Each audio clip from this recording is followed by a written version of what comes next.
بسم اللہ الرحمن الرحیم نحمده ونصلی علی رسولہ الکریم اما بعد۔ میرے محترم عزیز بھائی اور دوستو،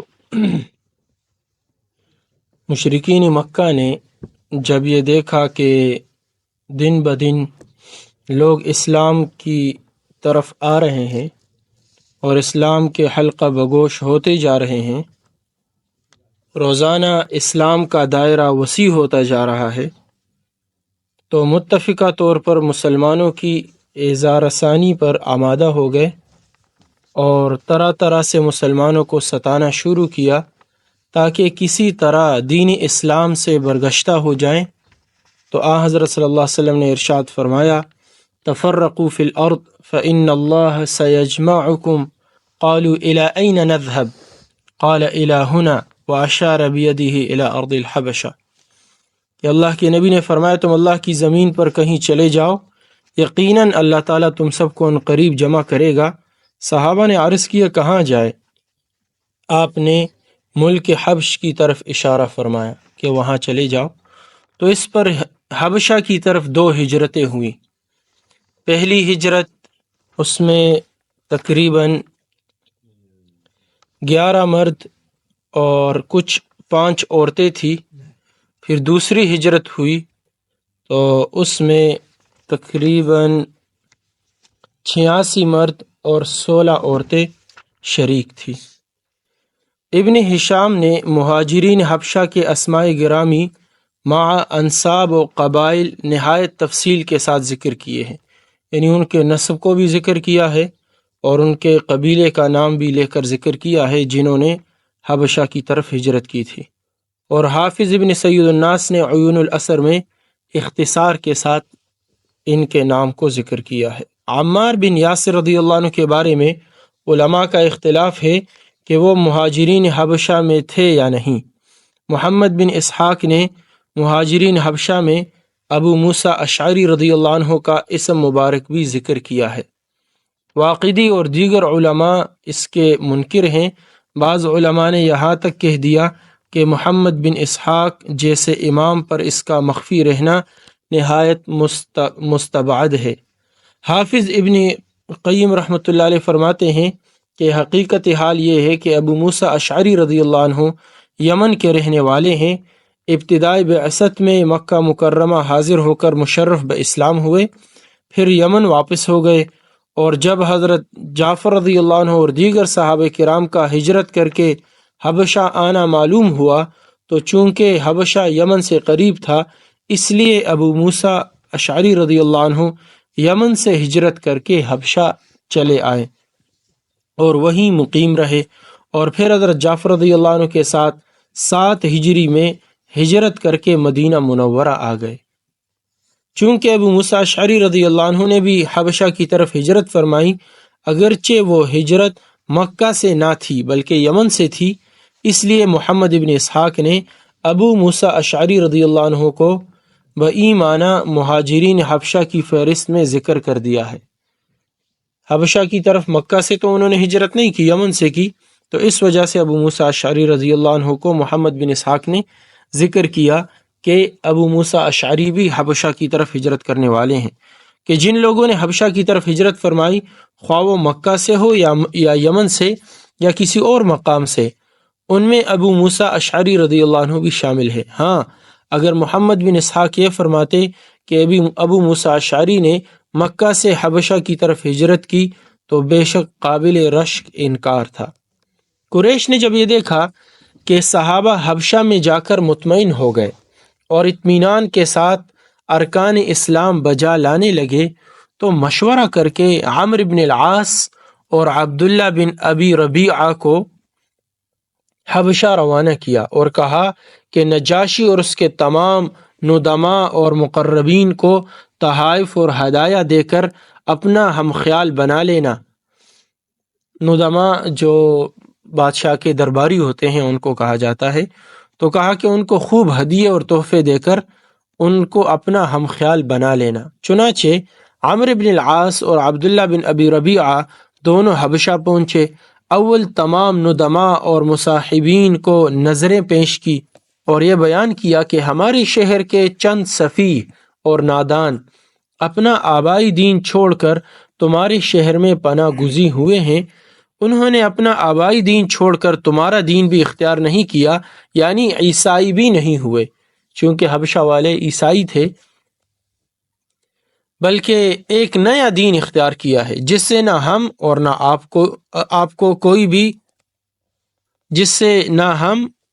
آپ کوئی بھی واقف نہیں۔ ہماری قوم کے اشراف اور سربرآوردہ لوگوں نے ہم کو بادشاہ کی خدمت میں اس لیے بھیجا ہے کہ یہ لوگ ہمارے حوالے کر دیے جائیں۔ آپ حضرات بادشاہ سے سفارش کیجئے، چونکہ بادشاہ کے مشیر اور وزیر اور یہ سارے لوگ تھے، تو آپ حضرات بادشاہ سے سفارش کیجئے کہ ان لوگوں کو بغیر کسی مکالمہ اور گفتگو کے ہمارے سپرد کر دے، کوئی بات چیت بیچ میں نہ ہو، بس وہ ہمارے سپرد کر دے۔ چنانچہ جب یہ لوگ باریاب ہوئے اور تحائف و ہدایہ کی نظریں پیش کر کے اپنے مدعا کو پیش کیا تو مقربین اور مصاحبین نے پوری تائید کی۔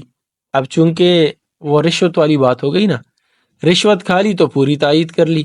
عمرو بن العاص رضی اللہ عنہ اور عبداللہ بن ابی ربیعہ کو یہ بہت شاق اور گراں تھا کہ شاہ حبشہ صحابہ کرام کو بلا کر ان سے کچھ دریافت کریں یا ان کی کسی بات کو سنیں۔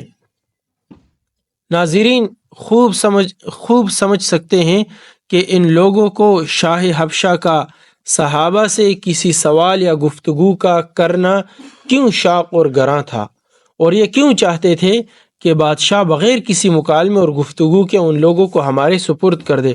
وجہ ظاہر ہے، وہ یہ ہے کہ وہ خوب سمجھتے تھے کہ حق ان لوگوں کی زبان سے نکلا اور ادھر دل میں اترا، یعنی وہ جو بولیں گے وہ تو حق ہے، بادشاہ کے دل میں وہ فوراً اترے گا، اس لیے وہ چاہتے تھے کہ بادشاہ سے بات کیے بغیر وہ ہمارے حوالے ہو جائے۔ غرض یہ کہ ان لوگوں نے بادشاہ کے سامنے اپنا مدعا پیش کیا اور دربار اور درباریوں نے پوری تائید کی کہ یہ لوگ اس وفد کے حوالے کر دیے جائیں۔ جس چیز کا اندیشہ تھا وہی سامنے آئی۔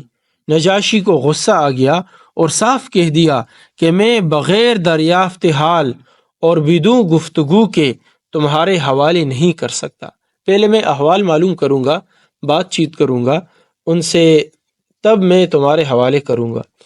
یہ کیسے ممکن ہے کہ جو لوگ اپنا وطن چھوڑ کر میرے قلم رو میں یعنی میری سلطنت میں آ ٹھہرے ہیں، ان کو بغیر کسی تحقیق اور تفتیش کے ان کے مخالفوں کے حوالے کر دوں؟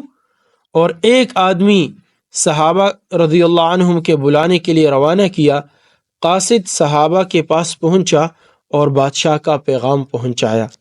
اس وقت صحابہ میں سے کسی نے یہ کہا کہ دربار میں پہنچ کر کیا کہو گے، یعنی بادشاہ تو عیسائی ہے اور ہم مسلمان ہیں، بہت سے عقائد میں اس کے خلاف ہیں۔ صحابہ نے یہ کہا کہ ہم دربار میں وہی کہیں گے جو ہمارے نبی نے ہم کو سکھایا اور بتلایا، جو کچھ بھی ہو اس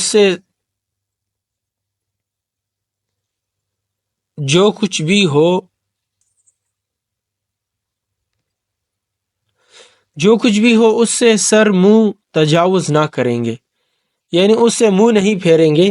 جو کچھ بھی ہوا اللہ کے نبی صلی اللہ علیہ وسلم نے جو ہمیں باتیں بتلائی ہیں وہی دربار میں پیش کریں گے۔ دربار میں پہنچے اور صرف سلام پر اکتفا کیا، بادشاہ کو سجدہ کسی نے نہ کیا، چونکہ جو لوگ بادشاہ کے پاس جاتے تھے وہ سجدہ کرتے تھے، تو ان کا ایک طریقہ کار تھا۔ صحابہ کرام نے صرف سلام پر اکتفا کیا، بادشاہ کو سجدہ کسی نے بھی نہ کیا۔ شاہی مقربین کو مسلمانوں کا یہ طرز عمل بہت گراں گزرا، چنانچہ اسی وقت ندما اور مصاحبین مسلمانوں سے سوال کر بیٹھے کہ آپ لوگوں نے شاہ ذی جاہ کو سجدہ کیوں نہیں کیا؟ اور ایک روایت میں ہے کہ بادشاہ نے خود بھی سوال کیا کہ تم نے سجدہ کیوں نہ کیا؟ حضرت جعفر رضی اللہ عنہ نے کہا، ہم سوائے اللہ کے کسی کو سجدہ نہیں کرتے۔ اللہ تعالیٰ نے ہماری طرف ایک رسول بھیجا، اس نے ہم کو یہی حکم دیا کہ اللہ عز و جل کے سوا کسی کو سجدہ نہ کریں، مسلمانوں نے کہا کہ ہم رسول اللہ صلی اللہ علیہ وسلم کو بھی اسی طرح سلام کرتے ہیں اور آپس میں بھی ایک دوسرے کو اسی طرح سلام کرتے ہیں، اور رسول اللہ صلی اللہ علیہ وسلم نے ہم کو خبر دی ہے کہ اہل جنت بھی اسی طرح ایک دوسرے کو سلام کریں گے۔ رہا سجدہ تو اللہ کی پناہ کہ ہم سوائے خدا کے کسی کو سجدہ کریں اور تم کو اللہ کے برابر گردانے۔ نجاشی نے صحابہ سے مخاطب ہو کر دریافت کیا کہ عیسائیت اور بت پرستی کے سوا وہ کون سا دین ہے جو تم نے اختیار کیا ہے؟ صحابہ رضی اللہ عنہم کی جماعت میں سے حضرت جعفر رضی اللہ عنہ بادشاہ کے جواب کے لیے اٹھے۔ درباری نجاشی میں حضرت جعفر رضی اللہ عنہ کی تقریر دل پذیر اور نجاشی پر اس کا اثر۔ ایھا الملک، اے بادشاہ، ہم سب جاہل اور ناداں تھے، بتوں کو پوجتے اور مردار کھاتے تھے، قسم قسم کی بے حیائیوں میں مبتلا تھے، قرابتوں کو قطع کرتے، پڑوسیوں کے ساتھ بدسلوکی کرتے۔ ہم میں جو زبردست ہوتا وہ یہ چاہتا کہ کمزور کو کھا جائے۔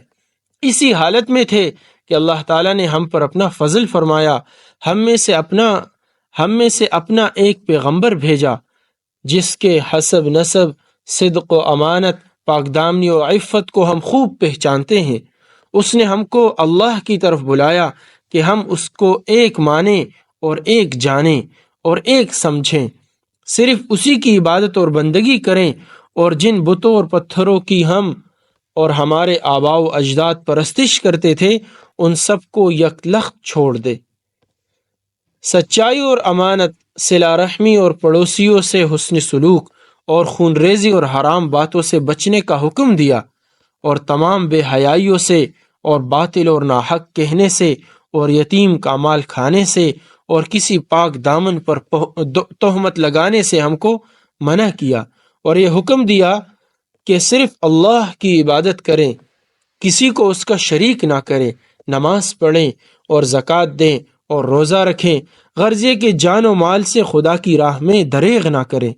حضرت جعفر رضی اللہ عنہ نے اس کے علاوہ اور بھی تعلیمات اسلام کا ذکر کر کے فرمایا، بس ہم نے ان کی تصدیق کی اور ان پر ایمان لائے، اور جو کچھ وہ من جانب اللہ لے کر آئے اس کا اتباع اور اس کی پیروی کی۔ چنانچہ ہم صرف اللہ کی عبادت کرتے ہیں، اس کے ساتھ کسی کو شریک نہیں کرتے، حلال چیزوں کو کرتے ہیں، حرام چیزوں سے بچتے ہیں۔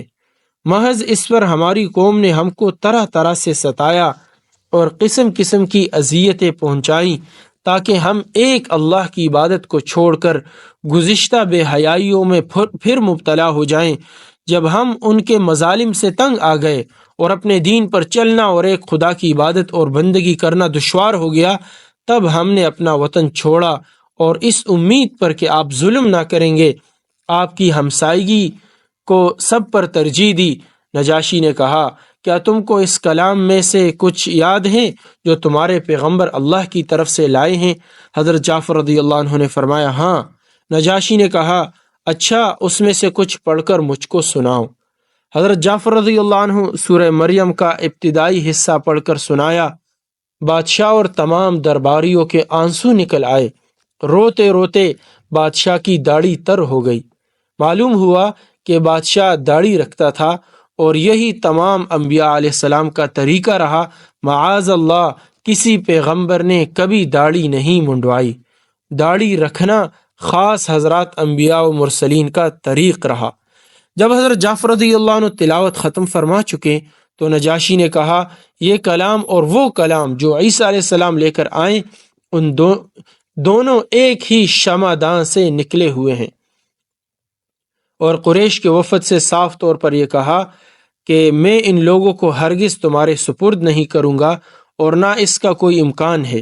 جب عمرو بن العاص اور عبداللہ بن ابی ربیعہ اس طرح بادشاہ کے دربار سے بے نیل و مرام باہر نکلے تو عمرو بن العاص رضی اللہ عنہ نے کہا کہ میں کل بادشاہ کے سامنے، بعد میں چونکہ صحابی بنے اس لیے میں نے کہا رضی اللہ عنہ، تو عمرو بن العاص نے کہا کہ میں کل بادشاہ کے سامنے ایسی بات کہوں گا جس سے وہ ان لوگوں کو بالکل نیست و نابود ہی کر دے گا۔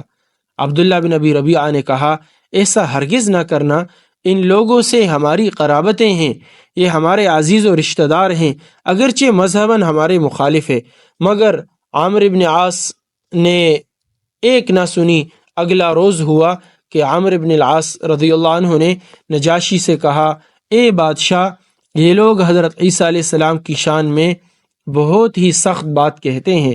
نجاشی نے صحابہ کو بلا بھیجا۔ اس وقت صحابہ کو بہت تشویش ہوئی۔ جماعت میں سے کسی نے کہا کہ بادشاہ سے حضرت عیسیٰ علیہ السلام کے بارے میں کیا کہو گے؟